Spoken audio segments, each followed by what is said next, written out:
people get called away are unable to make the session. So we will be recording it. The good news for you is no images or names of yourselves will be captured, but obviously we will be videoed and captured.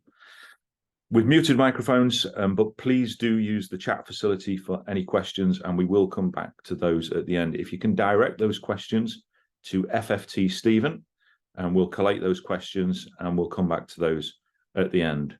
You will get the slides, so please don't make copious amounts of notes. And if you do have anything school specific, anything about your school or your school's data, please get in touch with the support team, and you've got the email and the phone number at the bottom there. So just a quick run through of the agenda. What we'll look at is, I talked about that current year 7, that new cohort that you're getting to know. Let's talk a bit about the performance information that we know for those pupils from Key Stage 2 with the data sets that we received from the schools themselves, but also from the Department for Education. Let's look about the attendance and performance of that cohort, and including the regional, because we know that things vary regionally around the country. What about attendance for those pupils in current years 8 to 11? What happened in terms of the attendance of those pupils last year? Then I'll hand over to Emma. We'll talk to you about getting the most out of your Cat4 data and some of the analysis that you've got available to you from Cat4 and GL. We'll then hand over to Sean, who's going to show you through how to get your Cat4 data into the system and how to make the best use of it through the reports. We'll talk about some of the updates that we're making. Obviously, you'll know last year we released the new next generation target setting in Aspire, and that's based on the data that's coming through every single day from your management information systems. But there are some really key updates around adding in the attendance data, adding in more GCSEs, making things subject specific to the subjects taught in your school. And on the back of lots of requests, we'll also have the vocational qualifications that count towards performance tables coming all in the next 3 to 4 weeks. So what do we know about the performance of pupils since the pandemic? So pre-pandemic, you can see here that we've got the percentage of pupils getting the expected standard in reading, writing and maths, both the national figure right down at the bottom there, 65%, and then you've got the regional variation where you can see that London is ahead of every other region, followed by the Northeast, and then little variation across different areas and different regions in the country. And there's lots of people here today, and I'm sure this will resonate with you and your particular areas where you are based. So what's happened since the pandemic, since the tests were reintroduced in 2022? You can see there's a big dip in terms of the overall, but also differences around the different regions across the country. You can see that London remained way in front of other areas, again followed by the Northeast, and then little variation again. And the key messages really for this year is that has remained the same. You know, performance hasn't made its way back up to that 65%. It's 59% for that cohort that took the tests just at the end of the last academic year. Again, London is the key area where you can see still behind where performance was in 2019, but still ahead of other regions who've dropped even more so. What does that mean across different subjects? So we're looking at the greater depth in the pink colour and the expected standard in the green colour. You can see reading, writing and maths at the bottom there, as we mentioned, 65%, and the various different performance through maths, writing and reading in 2019. And then if we look at what happened in 2022, when they reintroduced the Key Stage 2 SATs, you can see performance has dipped across all areas. In particular, I think you can see there writing, as you could imagine, would be the area biggest hit with the pupils being taught from home. And what's sort of happened in the latest academic year, the latest set of data, so these new pupils that have come to you in year 7 that you're getting to know now. And there is little change in terms of the performance of these pupils. You can see reading, writing, maths overall remains fairly static. Reading itself is broadly sort of getting back into line with where it was in 2019. There was a bit of an improvement in reading in 2022, but it's sort of dipped back down to where it was in 2019. But you see the big difference there with writing, slight improvement this year, but still way behind where it was in 2019. Maths, you can see, you know, for the expected, the greater depth, you can see it's broadly in line with where it was, a little bit more improvement there in 2023. but those at the expected standard is still below where it was previously, and obviously that contributes to the overall reading, writing and maths expected standard, the headline indicator for primary schools. Absence rates, you'll see this in the news quite often at the moment. You know, it's really high profile for the Department for Education, really high profile for Ofsted. So what we wanted to do is just show you how absence rates have impacted performance, or have changed, sorry, and then we'll look at how that impacts performance. But if you look at the absence rates from 2019, so the absence of those pupils when they're in year 6, again, this is your new cohort. And then what you can see is actually for those with sort of shorter spells of absence, overall absence has improved in 2023. But the key message, I think, as well, is that those that are persistently absent has gone from 7% to 15% in 2023 compared to 2019. So that's over doubled in terms of the pupils that are persistently absent from school. So they're there for less than 90% of the time. And it's a key indicator, and we know that, as I've said, this is really high profile and being talked about in the national press around attitudes towards attendance to school. Why is it so important? So if we just paint the picture of how pupils perform based on how they attend, obviously pupils that attend more tend to do better, but I think this gives you the start picture of the actual impact in terms of performance at Key Stage 2, and we'll look a little bit further on at performance at Key Stage 4, but you can see, you know, the big difference in terms of pupils attending in 2019 based on their absence rates, and also for 2023. I think you can see there's a slight difference. There's a dip at those at the top end there with sort of 0 through to 4 to 5%, sort of dipping below. And then if you look at the far end, actually there's a slight improvement in performance that those that are more often absent. Thinking about those in current year 8, so we're looking at the data from last year, but I've added your current year groups because these are pupils in your schools at the moment. So you've got year 8, year 9, year 10, year 11, and then you've got those that obviously will be a different cohort in year 12 as they've moved into Key Stage 5. But you can see that absence and persistent absence is a huge issue across all cohorts.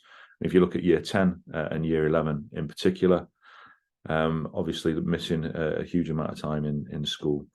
And then looking on the right hand side, those at the right far end, so severely absent, those that are there for less than 50% of time, sort of 1 in 20 pupils are severely absent from school.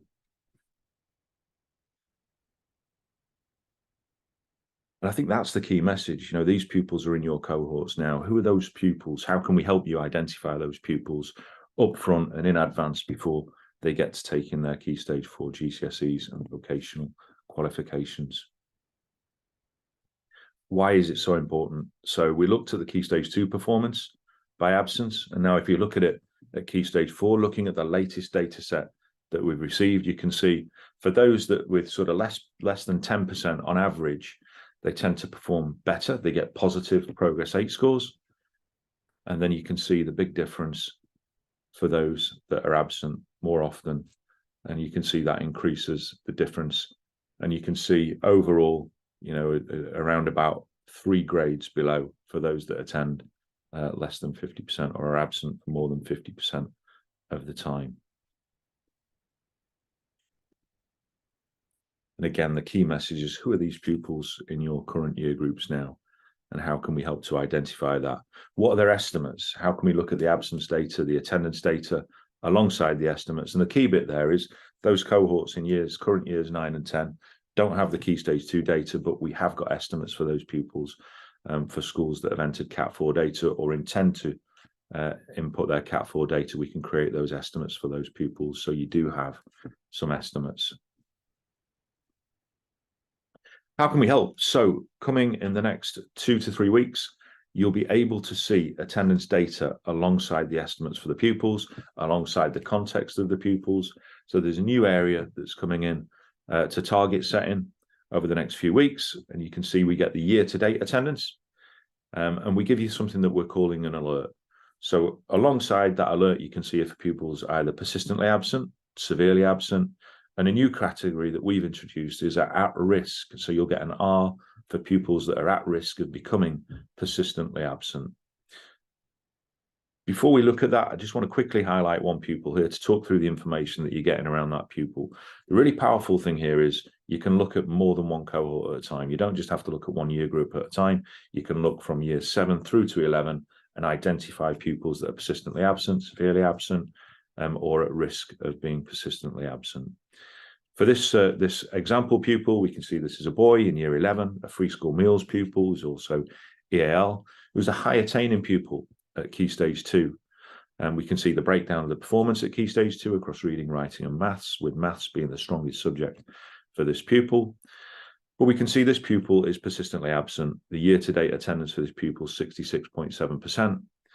And what we can see is we've got an estimate for this pupil, and the most likely grade for this pupil being a grade 5. Most pupils with similar prior attainment, gender and month of birth go on to get a 5 at Key Stage 4. 24% go on to get a 6, and so on. But for this pupil, we've entered a target of a 2 because this pupil is persistently absent, and you can see our target of 2 is lower than what we would expect for that pupil based on their prior attainment, based on their month of birth, and based on their gender.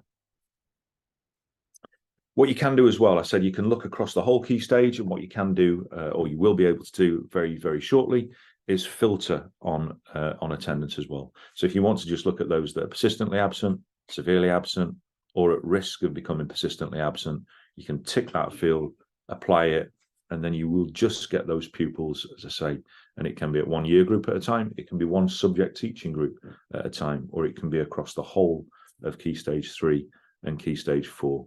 These columns are sortable as well, so if you wanted to look at the year to date and do it by those with the top attendance down to those with the lowest, or the other way around, you're able to do that as well.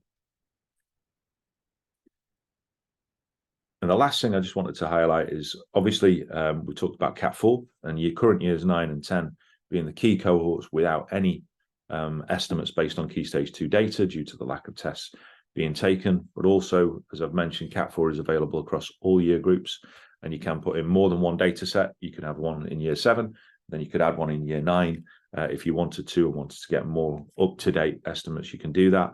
But you can see on the prior attainment here, when we've flicked the switch, and Sean will talk a little bit more about this and show you how to do that a little later. But you can see we get the different batteries and the mean CAT score, and then you get the estimates based on that CAT data. And talking about CAT data and GL, I'm now going to introduce Emma, who's the assessment specialist from GL, who'll talk to you a bit more about getting the most out of your Cat4 data. Over to you, Emma.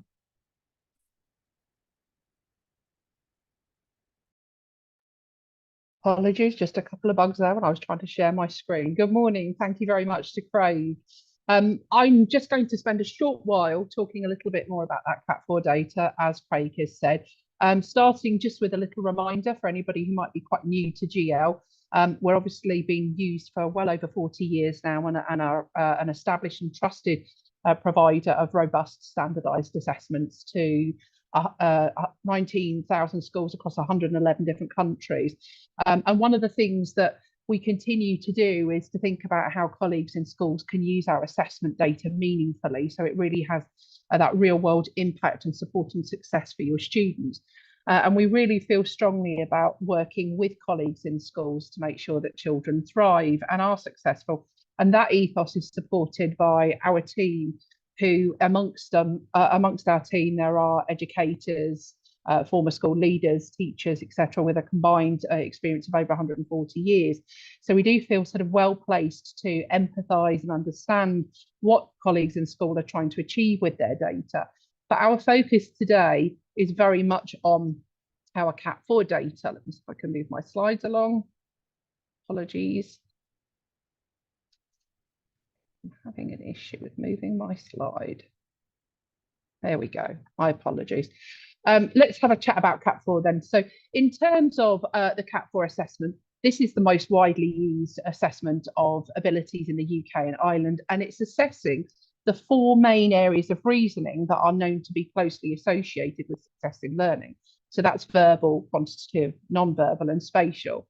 And we have a large standardised norm group of 25,000 students almost. But we do validate our data annually, and we find that lots of colleagues across the schools are finding that that data is increasingly beneficial in terms of thinking about indicators of future performance or FFT estimates, but also we'd encourage them to be thinking about what else they can get from that data. And it can be, for example, helping to build that rounded picture of a child as a learner. We very often see those children in our classrooms who are quite strong verbally, but that's only part of the story. And using your KS4 will help you to look across those other areas of reasoning domain to spot those children who might be likely to succeed and have particular strengths in the wider curriculum. So your future engineers and scientists and mathematicians. So a really exciting opportunity to dig into that data set comes when you think about looking beyond the mean standard age score. So as I mentioned, you have those 4 areas of reasoning that we're assessing. And as a former primary SENCO and inclusion lead, the KS4 was always a really invaluable and powerful tool. And I eagerly anticipated when I could get my hands on the data to start looking at individual strengths and challenges of the pupils that I was supporting. Because by measuring their ability, we're essentially looking at skills that go beyond the learned curriculum, and they're not therefore necessarily always noticeable in the classroom environment.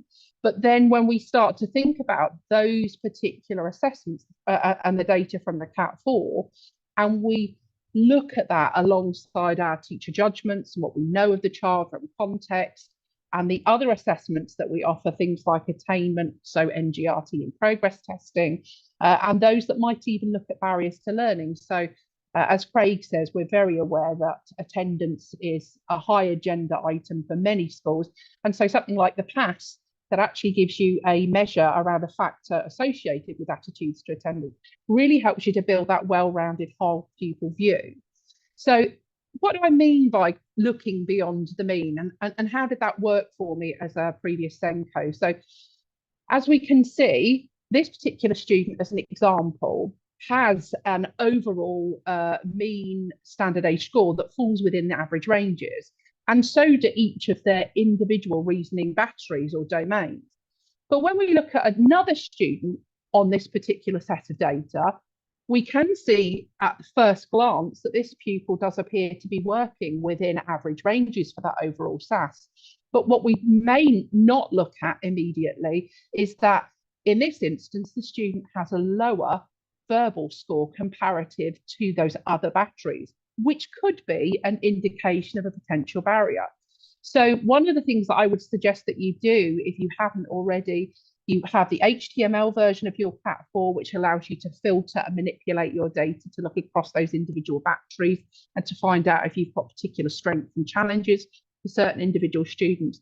But you could also think about running an Excel version of your report and adding some conditional formatting to help those students lift from the page and make them more easily identifiable. And if we think about what I mean, I think I talk about even and uneven profiles. So that student we saw a moment ago with a lower verbal score, when we start to look at each one of those standard age scores across the batteries, and we were to plot them on a line graph, we broadly expect or hope that those points would be in alignment with that average range.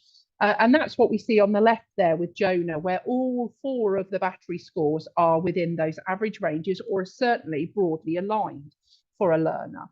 When we look on the right at somebody like Harmeet, where we see what we might describe as an uneven profile, or sometimes a spiky profile, some colleagues might call it, what we can start to see is that there may be specific areas where we might need to be more mindful about how Harmeet tackles the curriculum and the challenges that it might bring. And so in this instance with verbal, then maybe a more language heavy curriculum could be a challenge for Harmeet and something that we might need to think about supporting. So in terms of what our responses to that might be, one of the important things is always, of course, to think about context and not to take data in isolation, because you understand the nuances of your learners. So you might want to think about running those individual reports that are available for your KS4, for parents, for teachers, and possibly even to engage with the students themselves. One of the things that you can think about in terms of context where you might mitigate for low scores that you hadn't anticipated would be to have a look at your data set and see how many of the questions that were a component part of each one of those batteries that the student attempted to answer. And if they only attempted to answer a small number of those, then maybe there are questions to ask about whether or not the student was appropriately engaged and why that might be.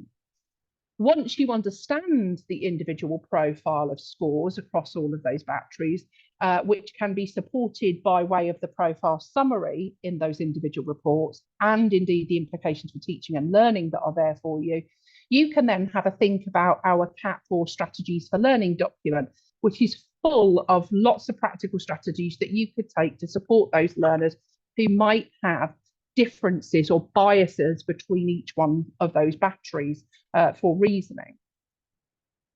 And one really great way, and I wish this existed when I had been a Senko, to review those insights from your report might be with our GL data dashboard.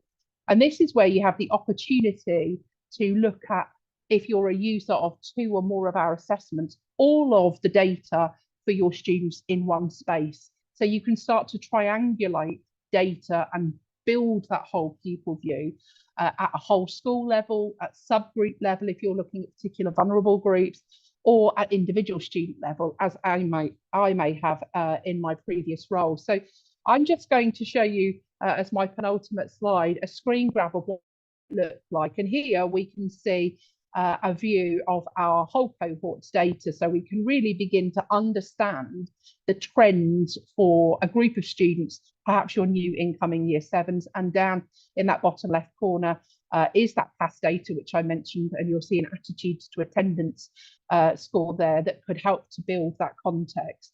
But what's great is that you can drill past that whole cohort level into your individual students to really begin to understand their needs and to personalise their learning. And I'm going to stop there and pass back to one of my colleagues at FFT, Sean, who's going to talk to you about exactly how your KS4 data can work with the FFT estimate service. Thanks, Sean. Thanks, Emma, and good morning, everybody. It's lovely to be with you this morning. As Emma said, I'm going to talk about the how of the system in terms of how you actually will enter and upload your KS4 assessments, but then more importantly, what you're going to get back in terms of estimates.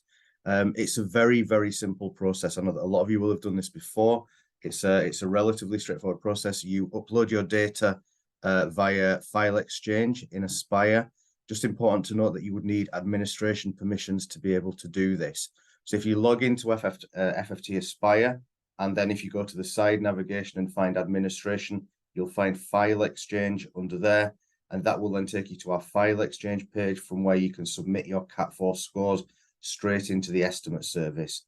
You'll see on there there's an estimate service tab, and that's where you would go to start this process.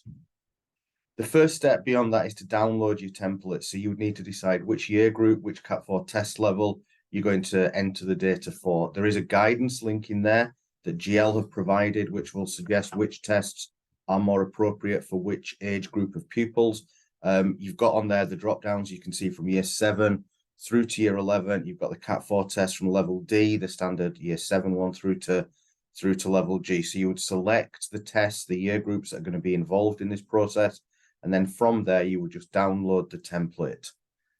The template would look something like this. It's pre-populated. We take the data from your management information system as part of Aspire Data Exchange. So you'll see on there your organization, its DFE number, the level of the test, the students, the UPNs, etc. All that information, but then more importantly, the space for you to submit the different standardized scores for each of the 4 batteries. So you have in there verbal, non-verbal, quantitative, and spatial. So you'd need to submit in there the scores that these students have achieved on each of those batteries. A reminder that the standardized score range is between 59 and 141. If you try and enter a score that falls outside of that range, it wouldn't be accepted. So between 59 and 141, you've got each of these batteries that you need to include something for, and it will then give you a validation that you've completed this successfully. There is a column at the end that says invalid number of entries. that will be blank once all of those 4 areas have been completed. So once you've got scores in for verbal, non-verbal, quantitative, and spatial, the invalid number of entries column, that will disappear because you correctly completed the template. You then need to save the template, save it somewhere in your system, decide what you wish to call it, and then when you're at the upload stage, you've got to choose the file and then upload it back to us. We do say on there, please make sure you don't re-upload the original blank template. That has happened in the past. Make sure you're uploading a template with actual student data in.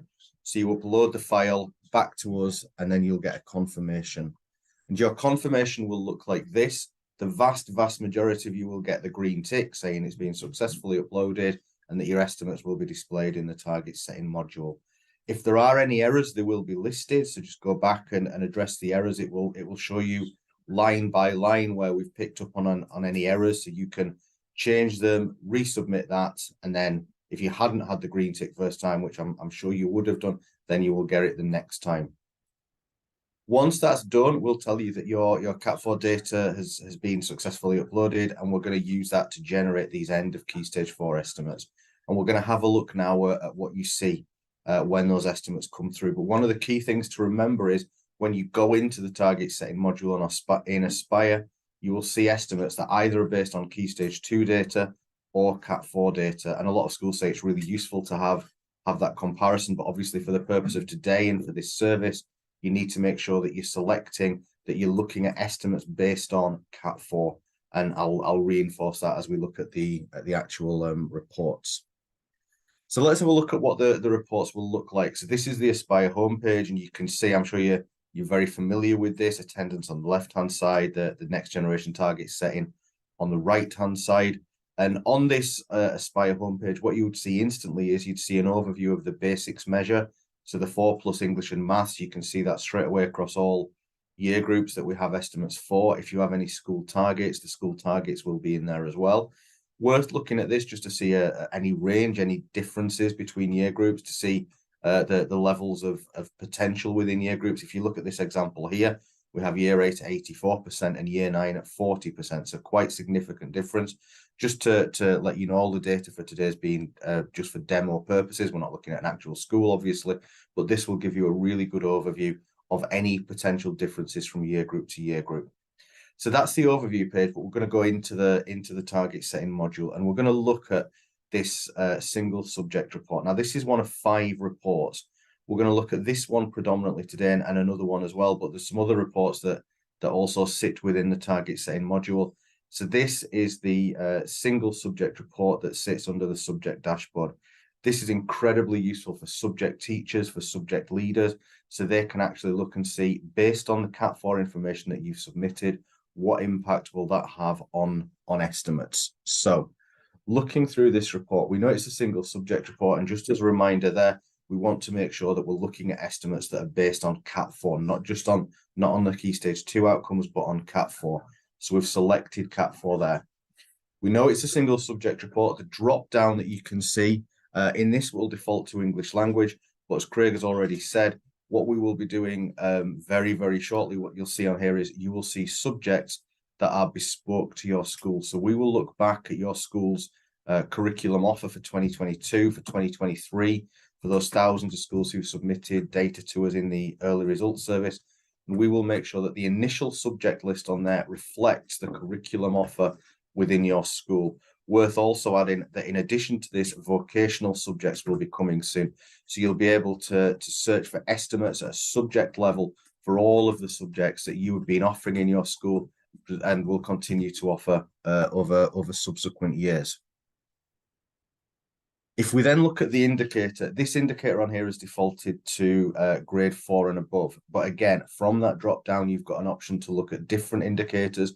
You might wish to look at grade 5+. That might be something that you set slightly greater stock in within your school. You might want to look at average point score, which is a bit more of a granular measure. And again, we'll see that on a later report.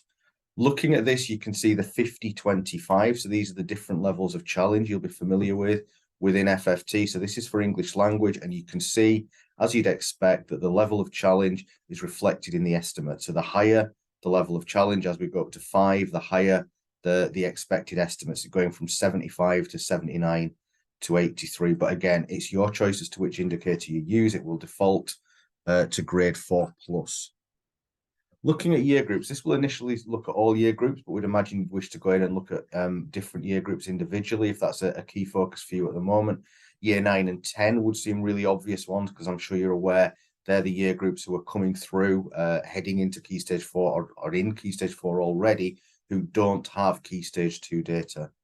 Another feature on here now is within teaching groups, so you can select either single teaching groups within the subject you're looking at, or you can aggregate and select multiple teaching groups. So you could either get that whole picture of the subject, or as a subject teacher, you could go in and think, right, I want to look specifically at my set 3 within French, history, English language, for example. And that's something else that you can go in and sort from this view.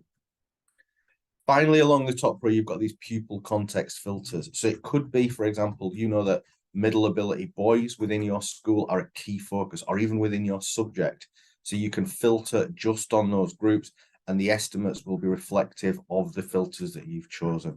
So you have these pupil context filters, just like you see in Aspire. Apply them, and again, it will make the difference there to the estimates that we show. We've talked about the 50-25 benchmark, and again, this will work, as you can see, at an aggregated level, and as we're going to see shortly, at a pupil level. But if we scroll down now and look at pupils, so what you can see on here is you can see some contextual information, so disadvantage status, EAL, SEND status, and then some gender year group information as well. Also on here, we've got what Craig had already highlighted regarding the attendance, which is coming soon, year-to-date attendance with alerts. As we said, that's coming very, very soon on here. But more importantly on here, you've got the full range of Cat4 information that you have submitted back to us. So you've got an overall view for the selected group. In this case, it's year 10, so you can see what year 10 overall look like. But then importantly, you can go into individual pupils. So within those pupils, you can look at the verbal, non-verbal, quantitative, and spatial scores, as well as the mean. And again, as Emma said, it's really important there to look at any areas of potential bias across one particular battery, whether it's an even or an uneven profile. There's some real examples. If we look at the bottom pupil there's a really clear example there of a very uneven profile with a much lower verbal score. So once you've had a look at that, you can then move on to the estimates and the target set inside. So what we have at the right-hand side there is you can start seeing percentage chances of each grade on a 1 to 9 scale. We've highlighted based on the level of challenge. In this case, the level of challenge is FFT 50. So we've highlighted the most likely grade based on that level of challenge. But as well as the level of challenge, we've also indicated the risk of the lower grade, but also the chance of the higher grade. And then once a target is inputted, we're showing you any difference or any potential difference between the estimate that we've highlighted and the target that you've chosen to input. As with all of our target setting processes in Next Generation and all of Spire, this is, as we say, this is your knowledge of the student that is really, really vital. You've got all this really powerful live contextual information, but your knowledge of the student clearly will decide which targets you would enter for that student. If there are any students with missing data, then that's something that you can go back to and address. They can take a relevant Cat4 test, and estimates would be added instantly. And that's why the system now covers all years within the school.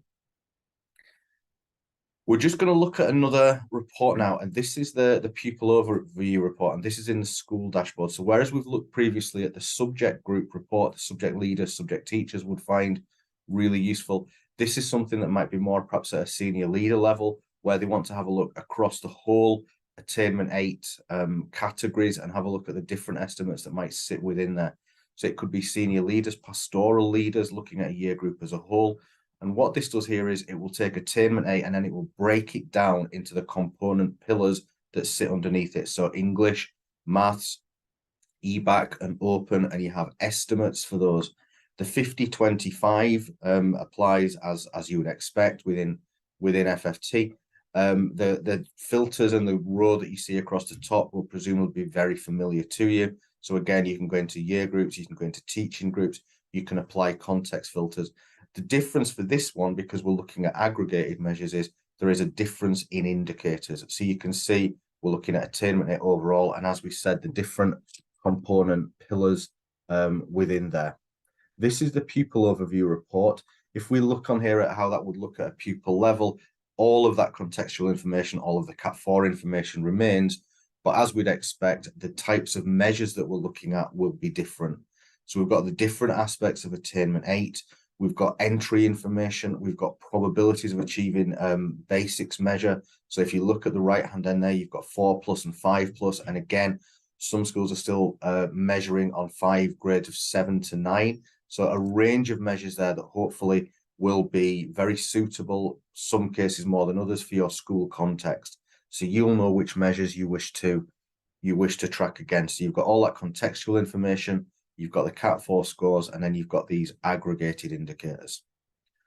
Hopefully that gives you a sense of the type of reports that are in there. As I said, we've just shown a couple today. There's 5 reports in there. There's some other reports that will give you year group overviews in there. There's other reports where you can look at multiple subjects side by side.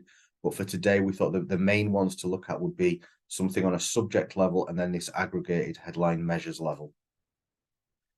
Questions. I noticed that as I started speaking, it always happens, 5 or 6 questions have come in. If I weren't able to answer them, there's our telephone number there for FFT. Do jot that down. Do speak to one of our help centre colleagues there. There also, as you see, our email address. I have been a couple of conversations that I've had online with people who are new into role, so 2 new data managers. So welcome to the job. It's an interesting one. I think you'll find asking some questions around, some of the basic ideas around Aspire and how it works, how it links to your MIS, etc. So do contact our support team there for particular GL questions around the tests, around the batteries. And that area will then do equally telephone number and email address there from our GL colleagues there. Thank you very much indeed for attending this morning. I hope it has been useful. I hope it's given you a real insight to the way in which FFT and GL are working together, the way in which us at FFT are improving and developing the system for you. And it's from feedback from colleagues like yourself, the system evolves over time. We will be introducing, as we said, that attendance data into the target setting module very shortly in the next 2 or 3 weeks. Equally, as Sean has mentioned, bringing in more bespoke estimates around the subjects which you teach in your schools, and further down the line, the vocational subjects as well. Copy of these slides will be available to you in due course, and also we will be posting a copy of this recording as well this morning. So thank you very much indeed, and enjoy the rest of your day. Thank you. Bye-bye. Thank you. Bye-bye.